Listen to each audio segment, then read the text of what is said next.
en contacto con la magistrada María Emilia Molina, integrante justamente del Comité de Evaluación del Poder Judicial, a quien saludo con mucho gusto. ¿Cómo está, magistrada? Buenas tardes.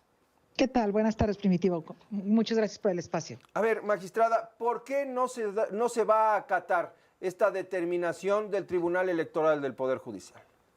Bueno, a ver, no es propiamente que hayamos decidido no acatar la resolución, sino que lo que sucede es que tenemos dos órganos diferentes, de jurisdicciones totalmente diferentes. Es decir, el Tribunal Electoral no es superior jerárquico de los juzgados de distrito, porque los juzgados de distrito tienen competencia constitucional para el juicio de amparo.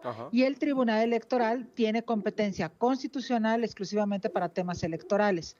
Entonces, nosotros como comité tenemos no solamente la orden de este juzgado, sino hay dos órdenes de dos juzgados diferentes, en donde se nos dice que tenemos que suspender de manera inmediata el trámite que estábamos haciendo de evaluación.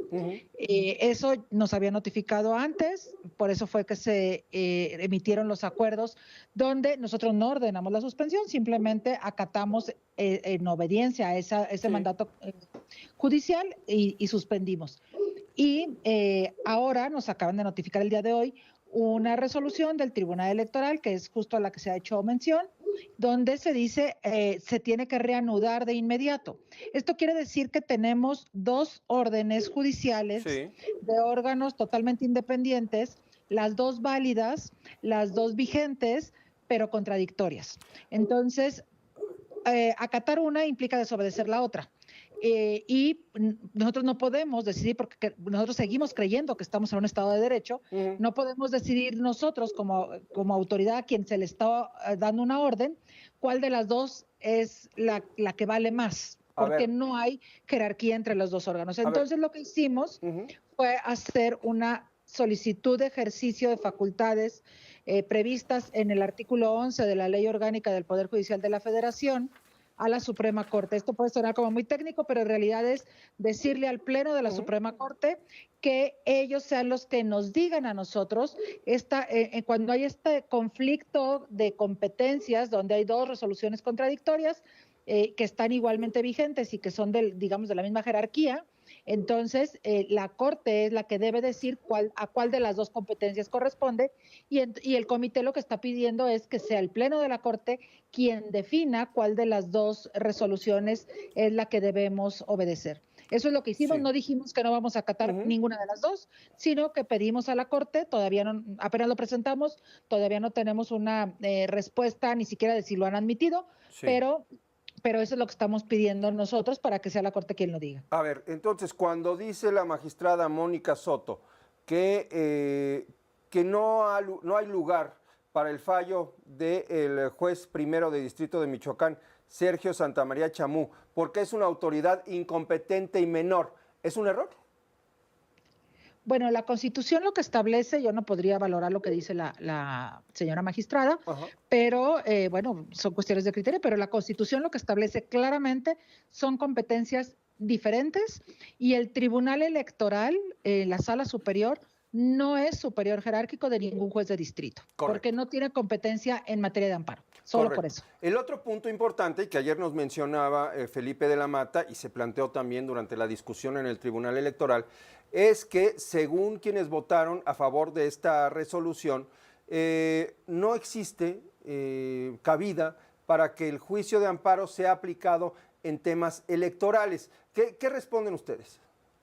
Bueno, eso tampoco nos corresponde a mí ni tampoco le corresponde al comité, porque no somos autoridades judiciales en este momento, jurisdiccionales. Nosotros somos solamente parte de un comité de evaluación, pero las incompetencias, las improcedencias y cualquier otro vicio o inconformidad que se tenga contra una resolución judicial en un Estado de Derecho no se puede hacer valer en un juicio o ante una autoridad que no es competente para revisar eso. En el juicio de amparo está perfectamente establecido tanto en la Constitución como en la Ley de Amparo que el superior jerárquico para efectos de estas impugnaciones, de lo que diga un juez de distrito en un amparo indirecto, que es donde se pronunció esta resolución de suspensión, es un tribunal colegiado de circuito o, en todo caso, la Suprema Corte, a través de los recursos que prevé la propia Ley de Amparo. No es, por supuesto, ningún juicio de materia electoral. Entonces, por eso es que están vigentes las dos resoluciones. Se puede tener o no el criterio o el convencimiento personal de si es procedente o si no es procedente, o si es competente o no es competente el juez de distrito o el juicio de amparo, pero eso no invalida una resolución. Las resoluciones se invalidan a través de los medios de control y de impugnación que establecen las leyes en cualquier Estado de Derecho, ante cualquier decisión judicial, no solamente en temas de esta reforma constitucional y en el tema de la implementación de la reforma judicial. Bueno, entonces, a ver, es que de verdad, genera confusión todo esto lo que está pasando, y más a nosotros, ¿no? Que no somos expertos en el tema, magistrada. Entonces, ¿tampoco al Tribunal Electoral le correspondía tomar esta decisión, o sí? Bueno, a ver. Sí, a ver, entiendo que hay una contradicción, porque hay dos determinaciones de órganos, digamos, equivalentes, no hay uno superior al otro, en donde pues son dos determinaciones contrarias. Uno dice suspendan los trabajos, otro dice no, se tiene que seguir adelante con los trabajos. Pero entonces, ¿qué sentido tuvo que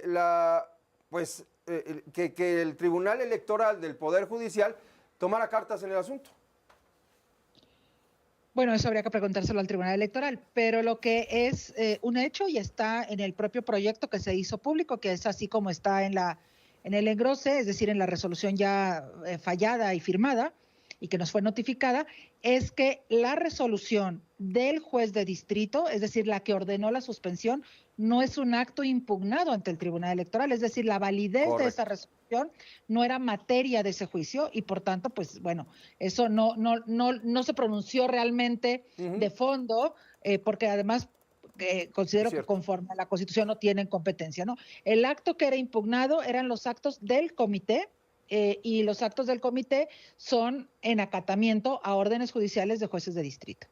Correcto. ¿Cuál es el paso a seguir? La Suprema Corte tiene primero que pronunciarse y determinar si da entrada, ¿no?, a esta petición de ustedes. Así es, primero tiene que decidir si se admite y posteriormente, si es que sí se admite, entonces el Pleno tendrá que resolver si es cuál de las dos órdenes hay que cumplir, y en ese sentido, pues una vez que nos digan al comité, acataremos la que la Suprema Corte diga, porque finalmente la Suprema Corte hoy por hoy es el órgano máximo en el Poder Judicial de la Federación y a nivel de la judicatura en todo el país, y es pues conforme a la ley orgánica vigente en este momento que es el órgano competente para decidir este conflicto entre dos resoluciones que son válidas, insisto, y contradictorias. ¿Existe un plazo para que se pronuncie la Suprema Corte? No necesariamente, pero bueno, nosotros esperaríamos que la Suprema Corte, ante los tiempos tan apretados que tenemos, que hemos avisado desde el principio que esto va como demasiado a contrarreloj, pero bueno, esos son los tiempos que están, que pues fuera antes de los tiempos fijados por el Senado para la remisión de las listas de candidaturas, pues para poder, si es que se dice que tenemos que reanudar, tener el tiempo, aunque estuviera muy apretado, para poder hacerlo. Oye, ¿y cuánto tiempo les queda? Porque de verdad ya estamos muy cerca, ¿no?, del cumplimiento de todos los plazos en esta elección judicial aprobada por el Poder Legislativo.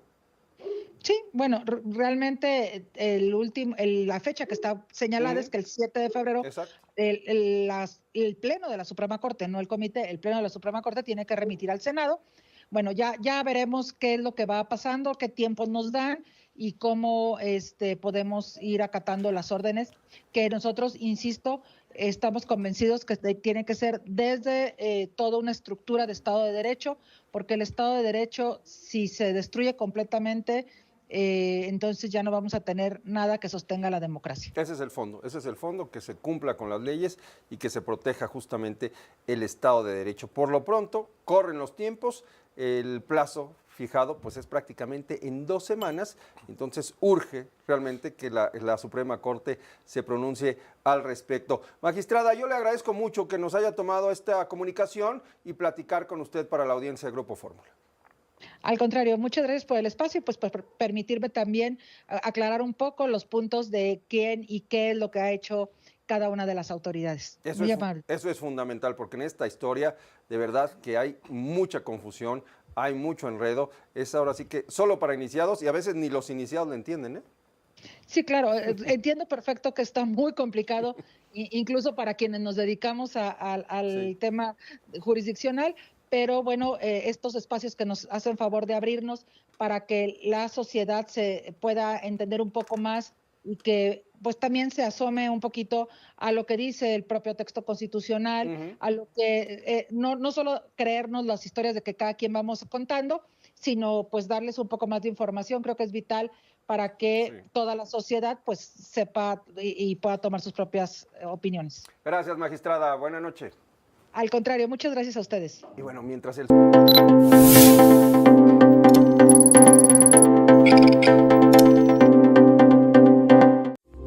Esta fue una producción de Grupo Fórmula. Encuentra más contenido como este en radioformula.mx.